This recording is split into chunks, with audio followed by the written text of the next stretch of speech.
Hello friends, जैसे कि आपको पता है आपका मॉडल सेट निकल गया है ना। और आज हम लोग मैथ का ना ये मॉडल सेट हम लोग आज पढ़ेंगे। ठीक है, मैं आपको सॉल्व करके बताऊंगा कि ये कैसे बनेगा, है ना। देखिए यहाँ लिखा हुआ है ना, देखिए यहाँ लिखा हुआ है झारखंड शैक्षिक अनुसंधान एवं प्रशिक्षण परिषद रांची झारखंड वार्षिक परीक्षा 2023 मॉडल प्रश्न पत्र कक्षा 8 विषय गणित, समय घंटा, पूर्ण अंक जो है 50 नंबर है ना। प्रत्येक प्रश्न के लिए 1 अंक निर्धारित होगा। प्रत्येक प्रश्न के लिए 4 विकल्प दिए जाएंगे। सही विकल्प का चयन कीजिएगा। गलत उत्तर के लिए कोई अंक नहीं काटे जाएंगे।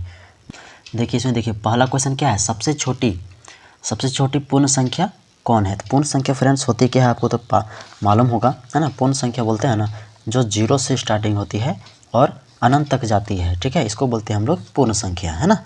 तो देखिए सबसे छोटी पूर्ण संख्या कौन सा होगा, तो 0 होगा, है ना। प्राकृत संख्या 1 से शुरू होती है, 1 से शुरू होती है, 1 2 3 करते करते इन्फिनिटिव तक जाती है, अनंत तक जाती है ना। लेकिन पूर्ण संख्या 0 से होती है, इसलिए सबसे छोटी संख्या क्या हो जाएगी, 0 हो जाएगी। ठीक है फ्रेंड्स, देखिए अगला क्वेश्चन क्या है, क्वेश्चन नंबर दूसरा है 5 का व्युत्क्रम क्या होगा। 5 देखिए 5 है ना, नीचे कुछ नहीं तो 1 होगा, नहीं होगा, होगा। अब देखिए जब भी व्युत्क्रम पूछेगा ना तो जस्ट इसका उल्टा हो जाएगा, 1 चल जाएगा ऊपर और 5 चल जाएगा नीचे। ठीक है, तो इसका आंसर 1/5 यानी कि ऑप्शन नंबर 4 होगा। ठीक है, ध्यान दीजिएगा, है ना। व्युत्क्रम जब भी पूछे तो क्या हो जाएगा, नीचे वाला ऊपर और ऊपर वाला नीचे हो जाता है। ठीक है, अगला क्वेश्चन चलिए चलते हैं हम लोग क्वेश्चन नंबर तीसरा। 19 का वर्ग क्या होगा। 19 का वर्ग मतलब क्या होता है ना कि 19 है, इसका वर्ग मतलब स्क्वायर। ठीक है, ये होगा मतलब 19 जो है कितने बार हैं, 2 बार हैं। 19 गुना 19 इतने बार हैं, यानी कि जब इसको मल्टीप्लाई कीजिएगा ना दोनों को तो कितना आएगा 361। आप इसको मल्टीप्लाई करके देख लीजिएगा ना, 361 यानी कि ऑप्शन नंबर 2 होगा। ठीक है, चलिए हम लोग चलते हैं क्वेश्चन नंबर 4, है ना। देखिए क्वेश्चन नंबर 4 क्या है, 900 का वर्गमूल ज्ञात कीजिए। अब वर्गमूल किसको बोलते हैं, वर्गमूल तो आपको पता ही होगा, जैसे 900 है, ठीक है, इसका वर्गमूल यानी कि ये वाला। ठीक है, तो इसको हम लोग कैसे निकालते हैं, √9 का क्या होता है वैल्यू, पहले आप ये बताइए। √9 का वैल्यू क्या होता है, इसका होता है 3, है ना, और 2 जीरो है तो 2 जीरो का 1 जीरो लिख दीजिएगा, यानी कितना आ गया 30। अब 30 कहाँ पर है, ऑप्शन नंबर 1 में है। ठीक है, अगला है क्वेश्चन नंबर 5। 11 का घन कितना होता है, घन किसको बोलते हैं, 11 का ऊपर में हो जाएगा क्यूब। ठीक है, क्यूब हो जाएगा, उसमें क्या था वर्ग था इसलिए हम लोग स्क्वायर किए थे, इसमें घन पूछ रहा है। घन तो घन क्या होता है, क्यूब होता है ऊपर में, है ना, यानी कि 11 गुना 11 गुना 11 ये 3 बार होगा, है ना। इसको जब मल्टीप्लाई कीजिएगा ना तो कितना आएगा 1331 यानी कि 1331 आएगा। 1331 कहाँ है, ऑप्शन नंबर तीसरा इसका आंसर हो जाएगा, है ना। देखिए अगला नंबर क्वेश्चन नंबर 6 क्या है, 8/27 का घनमूल क्या होगा। घनमूल पूछ रहा है ना, यानी कि 8/27 इसका क्या पूछ रहा है, घनमूल, है ना, ये पूछ रहा है। तो 8 का क्या होगा घनमूल, तो 8 का 2 होगा। ठीक है, और 27 का क्या होगा 3 होगा, है ना, यानी कि 2/3 ऑप्शन नंबर 1। ये आपका देखिए बुक में दिया हुआ है। ठीक है, आप पढ़े होंगे, यदि आप नहीं पढ़े होंगे तो आप मेरे वीडियो में जाके देखिएगा, मैं इसको सारा डिटेल बताया हुआ हूँ। ठीक है, अगला क्वेश्चन नंबर 7 में देखिए 5 का क्यूब का सही मान है ना। 5 का क्यूब का सही मान यानी कि 5 का पावर 3 है। देखिए 5 का पावर 3 है मतलब क्या करेंगे 5 × 5 × 5 ये ना करेंगे, मल्टीप्लाई कीजिए, 5 5 25 25 5 125 आंसर आएगा। 125 कहाँ है, इसमें। ठीक है, ये आपका आंसर हो जाएगा। अगला है क्वेश्चन नंबर 8, है ना। क्वेश्चन नंबर 8 क्या बोल रहा है, x का पावर 0। फ्रेंड्स आप याद रखिएगा, यानी किसी का पावर अगर 0 होगा ना तो इसका वैल्यू होता है 1। अगर 8 रहता, 8 का पावर अगर 0 रहता तो इसका आंसर हो जाता है क्या ना 1, कोई भी संख्या हो। ठीक है, अगर पावर जहाँ 0 आ गया, ठीक है, तो इसका आंसर क्या हो जाएगा, हमेशा 1 होता है। ठीक है, देखिए क्वेश्चन नंबर 9, एक संख्या AB का विस्तृत रूप है। विस्तृत रूप कितना होगा ये पूछ रहा है ना। देखिए AB क्या है, फर्स्ट में A है ना, तो इसका आंसर क्या हो जाएगा 2, यानी कि 10a प्लस बी, ठीक है, 10a प्लस बी इसका होगा। अगर पूछता ba, अगर ba होता तो इसका हो जाता 10b प्लस a, ठीक है, यानी कि शुरू में जो होगा अगर b रहेगा तो यहाँ 10b होगा फिर प्लस a, अगर a भी रहता तो 10a प्लस b होता है, ठीक है। तो इसमें a भी है इसलिए क्या हो जाएगा विस्तृत रूप इसका 10a प्लस b, ये आंसर होगा। देखिए अगला नंबर क्वेश्चन क्या है 10वां, कौन संख्या 3 से विभाज्य है, ठीक है, 120 है, 122 है, 119 है और 125 है। तो 3 से कौन डिवाइड होगा ये पूछ रहा है। विभाज्य मतलब क्या होता है, जो भाग हो सके, जो कट जाए, है ना। तो कौन सा कटेगा, तो ऑप्शन नंबर 1 कटेगा। 120 बटा कितना है 3, ये ना है। तो 3 का पहाड़ा देखिए पढ़िए, 3 का 3 और 3 चौको 12 कटता है, 3 चौको 12 और 0 का 0 यानी कि 40। 40 बार में क्या हो रहा है, कट जा रहा है कौन 120, ठीक है। इसका आंसर क्या हो जाएगा 100, तो इसका आंसर क्या हो जाएगा 120, ठीक है। देखिए अगला नंबर क्वेश्चन नंबर 11 है ना। निम्न में एक पदी व्यंजक है, एक पदी व्यंजक मतलब बीच में प्लस माइनस नहीं होना चाहिए। अगर प्लस माइनस होगा तो वो कितना हो जाएगा 2 पद, जैसे कि x प्लस वाई, तो कितना पद हो गया, एक तो x हो गया दूसरा y हो गया, इसमें 2 पद है। इसमें देखिए x माइनस वाई है यानी कि x एक पद हो गया, y दूसरा पद हो गया। 2 प्लस x है, 2 एक पद हो गया और x फिर अगला पद, यानी कि इसमें भी 2 पद है। तो 2xy, इसमें देखिए कोई प्लस माइनस नहीं है, इसलिए क्या हो जाएगा ये एक पद हो जाएगा, है ना। इसलिए इसका आंसर क्या हो जाएगा क्वेश्चन नंबर दूसरा 2xy, ठीक है। अगर आता 2 प्लस x प्लस वाई तो कितना पद हो गया, एक पद, 2 पद, 3 पद, तो ये 3 पद हो जाता है ना। देखिए अगला नंबर क्वेश्चन नंबर 12, -2xy का संख्यात्मक गुणांक क्या है। देखिए संख्यात्मक पूछ रहा है, संख्यात्मक किसको बोलते हैं, जैसे 1, 2, 4, 12, 18, 100, ठीक है। ये सब जितना भी संख्या हो ना उसको बोलते हैं संख्यात्मक। तो संख्यात्मक गुणांक कौन सा है, संख्या में गुना कौन है, तो -2 है ना, -2 है। xy में कौन गुना है, तो -2 है ना, तो इसका आंसर क्या हो जाएगा -2 हो जाएगा, ठीक है। यानी कि ऑप्शन नंबर 2, अगर माइनस रहेगा तो माइनस लगाना है, माइनस नहीं रहता तो 2 हो जाता है ना, ये चीज़।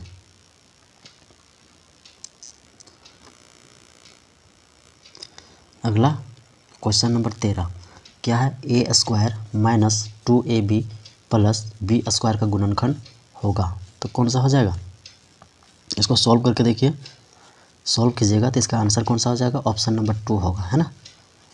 इसका ऑप्शन नंबर 2 आंसर होगा। देखिए कैसे होगा सो,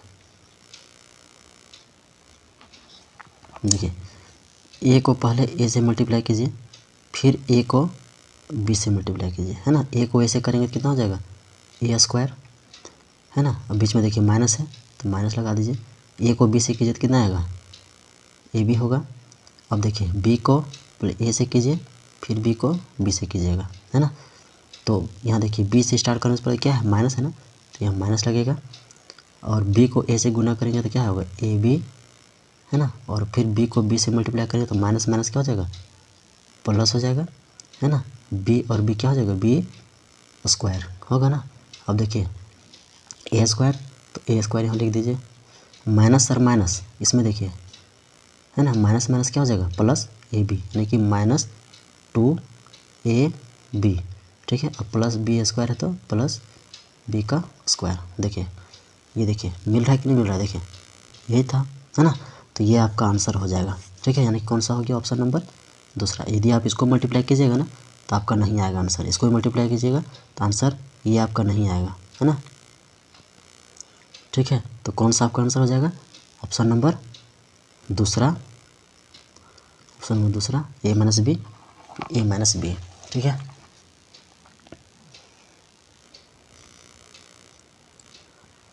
देखिए क्वेश्चन नंबर 14 x² - 9, है ना।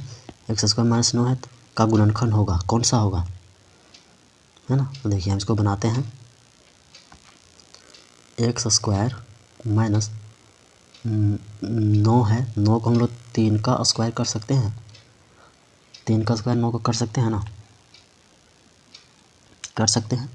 अब इसका फॉर्मूला क्या होता है x - 3, है ना, और एक्स प्लस 3, एक बार माइनस करेंगे एक बार प्लस करेंगे, ठीक है। इसका ये फॉर्मूला होता है। देखिए एक्स माइनस 3 एक्स प्लस 3 कहाँ पर है इसका, देखिए ऑप्शन नंबर 1 में देखिए एक्स प्लस 3 एक्स माइनस 3 है ना, यानी कि ऑप्शन नंबर 1 इसका आंसर हो जाएगा, ठीक है। ये फॉर्मूला होता है एक्स स्क्वायर माइनस एक्स, यहाँ देखिए ए हो गया, ये हो गया बी, है ना, यानी कि ए स्क्वायर माइनस बी स्क्वायर का फॉर्मूला क्या होता है, ए माइनस बी और ए प्लस बी, ठीक है। देखिए ए स्क्वायर माइनस बी स्क्वायर, इसका फॉर्मूला क्या होता है, ए माइनस बी होता है ए प्लस बी। अब ये ए प्लस बी को इधर भी रख सकते हैं, ए माइनस बी को उधर कर सकते हैं, ठीक है। तो ये फॉर्मूला होता है, इसके अकॉर्डिंग ये बनेगा, है ना। चलिए अगला क्वेश्चन क्या है, क्वेश्चन नंबर 15 है ना।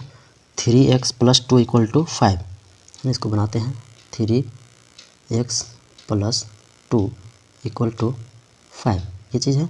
देखिए 3x को इधर रहने दीजिए, 3x, 2 को उधर लेके जाइए, 5, 2 को उधर ले जाइए तो क्या हो जाएगा, ये प्लस 2 है तो इधर क्या हो जाएगा माइनस 2, तो कितना हो जाएगा 3x इक्वल टू 5 में 2 जाएगा तो कितना होगा, 5 में 2 जाएगा तो 3, है ना।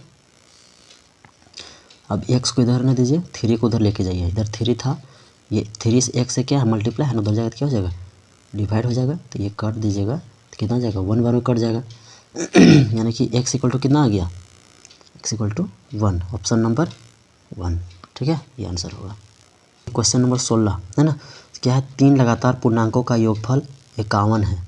3 लगातार जो है पूर्णांक का योग कौन से कितना है, योग मतलब जोड़ करके 51 होना चाहिए, तो जोड़ करके गुना कर जोड़ दीजिए सबको, है ना। तो ऑप्शन नंबर दूसरा होगा, देखिए 8 7 15, 15 6 21, 21 का 1 बचा कितना 2 3 4 5, ये हो गया 51, ये आंसर हो गया। समझे कैसे किया सर, देखिए इसको जोड़ दीजिएगा, सबको क्या कीजिएगा जोड़ दीजिएगा, है ना। जैसे 16 है ना, 16 17 18, इसको आप जोड़ दीजिए, तो 8 7 15 6 21 का 1 बचा 2 3 4 5 51, हो गया ना। बाकी सबको जोड़िएगा ना तो इसका आंसर नहीं आएगा, है ना। तो इसलिए इसका आंसर कौन सा हो जाएगा, ऑप्शन नंबर 2, ठीक है। अगला देखिए क्वेश्चन नंबर 17 में क्या है, 40 का कितना प्रतिशत 16 है ना, 40 का कितना प्रतिशत 16 है, तो देखिए तो 40 है ना, 40 लिख दीजिए, का मतलब गुना, कितना प्रतिशत मतलब 1 प्रतिशत का कितना लगता है 100, और कितना बोल रहा है 16, ये ना बोल रहा है, इसको काट दीजिए, 1 0 1 0 कट गया, है ना, यहाँ बराबर होगा, है ना। ये देखिए ये 0 काट दिए, ठीक है। अब ये 4 से देखिए, ये जो 4 है ना सीधा बराबर इधर काट दीजिएगा, 4 चौका 16 कट गया, कितना बच गया x बटा 10 बराबर 4, ये ना बच गया। अब क्या कीजिएगा, इसको 10 को उधर लेके जाइए, x को इधर ले दीजिए, 10 को उधर ले जाइए, तो भागा है तो उधर क्या हो जाएगा गुना में होगा ना, तो 10 चौक कितना हो जाएगा 40, यानी कि 40%, 40% कहाँ है, ऑप्शन नंबर तीसरा, ऑप्शन नंबर तीसरा, ठीक है, ये आंसर हो जाएगा।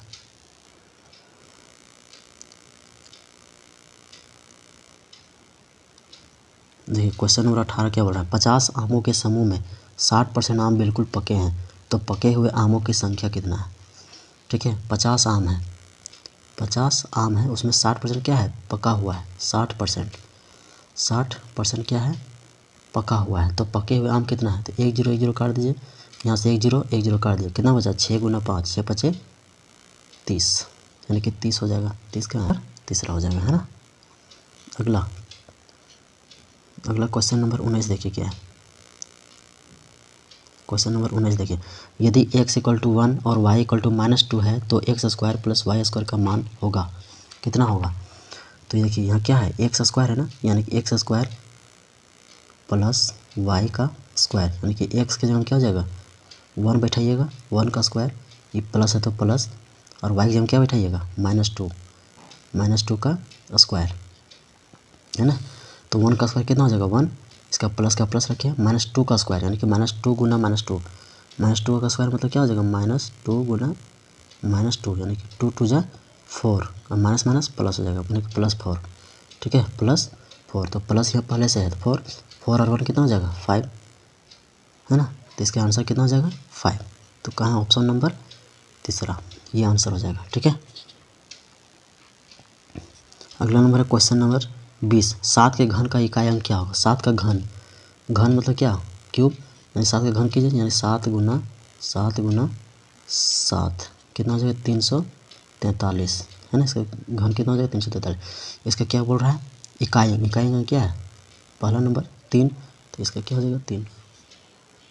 क्वेश्चन नंबर 21 है ना, एक घड़ी का अंकित मूल्य 2000 है, इस पर 10% बटा दिया जाता है, तो विक्रय मूल्य क्या होगा, है ना। विक्रय मूल्य पूछ रहा है, तो 2000 का 10% निकालिए। 2000 का 10% कितना हो जाएगा, 1 0 1 0 काट दीजिए, 1 0 1 0 काट दीजिए, कितना आ गया 200, यानी कि 2000 का कितना परसेंट हो गया 200 रुपया, है ना। अब देखिए,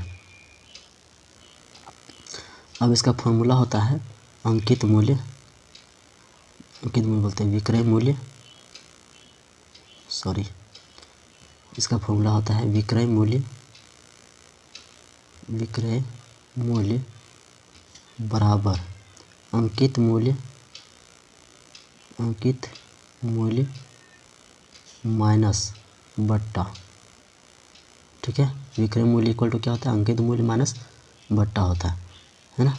तो विक्रय मूल्य हमको याद करना, अंकित मूल्य कितना है 2000 और बटा कितना है 200। ठीक है, इतना मेरा डिस्काउंट आया था ना 200, यानी घटाएंगे कितना आएगा 1800 रुपया। तो इसका आंसर कितना हो जाएगा 1800 रुपया। ठीक है, अगला नंबर है क्वेश्चन नंबर 22। 75 पैसा का 2 रुपया से अनुपात कितना होगा, 2 रुपया, है ना। देखिए 75 पैसा है और इसका कितना है 2 रुपया, 2 रुपया यानी कि इसको भी पैसा में बदल दीजिए, यानी कि 200 पैसा हो जाएगा, होगा ना। इसको काट दीजिए, 25 3 75, 25 8 200, यानी कि 3:8, ऑप्शन नंबर 1। ठीक है, क्वेश्चन नंबर 23। दो परिमेय संख्याओं के बीच कितनी परिमेय संख्या होगी। ठीक है, जब दो संख्या अगर रहेगा ना तो उसके बीच परिमेय संख्या जो है ना अनंत होगा। ठीक है, इसको याद कर लीजिएगा, इसका अनंत परिमेय संख्या होता है। Question number 24। निम्न में कौन पाइथागोरस त्रिक है, तो पाइथागोरस त्रिक कौन सा होगा, तीसरा होगा। ठीक है, देखिए कैसे, यहाँ 3 संख्या है ना, तो देखिए 10 का स्क्वायर कीजिए, 10 का स्क्वायर कितना होता है 100 होता है। और इधर देखिए पहला जो 2 संख्या है ना, ये दोनों संख्या का स्क्वायर कीजिएगा ना तो तीसरा संख्या के बराबर रहेगा। ऐसे 100 इसका संख्या, 10 का स्क्वायर कितना हो जाएगा 10 का स्क्वायर 100 आ गया। ठीक है, इधर देखिए 6 का स्क्वायर कीजिए, 6 का स्क्वायर कितना हो जाएगा 36, और 8 का स्क्वायर कितना हो जाएगा 64, 64 और 36 को जोड़िए कितना आएगा 100। देखिए दोनों जो है 6 और 8 का स्क्वायर करने पर 10 का अकेले स्क्वायर का आता है, तो इसलिए क्या हो जाएगा ये पाइथागोरस त्रिक कहलाता है। ठीक है, कौन सा हो जाएगा 6 8 और 10, बाकी जो कीजिएगा ना तो इसका आंसर वैसा नहीं आएगा। ठीक है, इसलिए ये कौन सा हो जाएगा 24 का तीसरा नंबर हो जाएगा। अगला क्वेश्चन नंबर है 25। एक प्रेशर कुकर का अंकित मूल्य 450 है और यह 360 में उपलब्ध है, तो बट्टा कितना हो जाएगा, तो बट्टा क्या हो जाएगा दोनों घटा दीजिए, 450 में 360 घटा दीजिए, कितना आएगा 0, 15 में 6 गया तो 9, 3 में 3 0, यानी कि 90 रुपया। तो डिस्काउंट कितना मिल गया 90 रुपया, है ना। ठीक है, डिस्काउंट कितना हो जाएगा 90 रुपया होगा ना, तो वही चीज़ है। अब देखिए क्वेश्चन नंबर,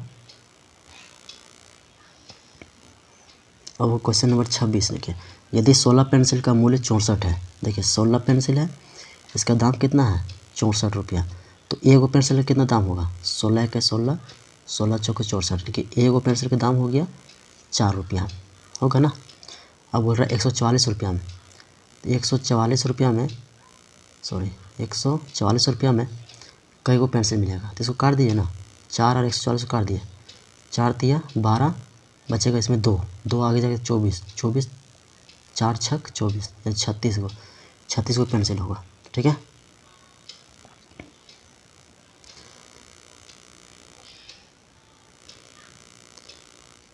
देखिए क्वेश्चन नंबर 27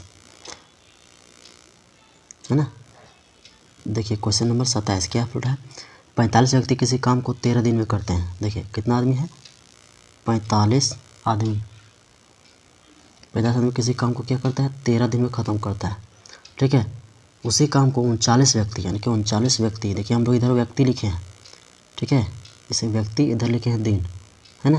तो देखिए 45 व्यक्ति लिख दिए, 13 दिन में ख़त्म करता है, तो 39 व्यक्ति कितना दिन लगाएगा ये पूछ रहा है। ठीक है, तो इसको काट दीजिएगा चारों तरफ से, क्या कीजिएगा, देखिए 13 के 13, 13 तिया 39, अब 3 को 45 से काट दिया, 15 तिया 45, 15, यानी कि 15 दिन में ये काम करेगा। ठीक है, क्या हो जाएगा इसका आंसर, 15 दिन में, है ना। अगला क्वेश्चन देखिए 28 नंबर, वर्ग के सभी बाह्य कोणों का योग कितना होता है। एक वर्ग है, ठीक है, एक वर्ग है, इसका ये कोण कितना डिग्री का होगा, तो 360 डिग्री। वहीं यदि बोल रहा है बाह्य कोण, बाह्य मतलब कोण क्या, इसको आप ऐसे लंबा लाइन दे दीजिएगा, ऐसे ऐसे, तो इधर देखिए ये वाला कोण बोल रहा है, ये वाला कोण बोल रहा है, तो ये भी कितना हो जाएगा, 360 ही होगा ना। ठीक है, तो ये भी क्या हो जाएगा, 360, है ना, 360, क्या आंसर हो जाएगा इसका, 360 हो जाएगा, है ना। तो ठीक है फ्रेंड्स, आज का वीडियो में इतना ही। ठीक है, क्योंकि वीडियो लंबी हो जाएगी ना, इसलिए। ठीक है, आज 28 क्वेश्चन तक हम लोग कर लिए हैं, 28 क्वेश्चन तक हो गया है ना। अगला वीडियो में हम लोग क्या करेंगे, क्वेश्चन नंबर 29 से लेकर के 50 तक पूरा करेंगे। ठीक है, यदि आपको समझ आया तो ठीक है, नहीं समझ आया होगा ना, आप हमको मैसेज कीजिएगा, मैं आपको फिर से समझा दूँगा। ठीक है, चलिए धन्यवाद।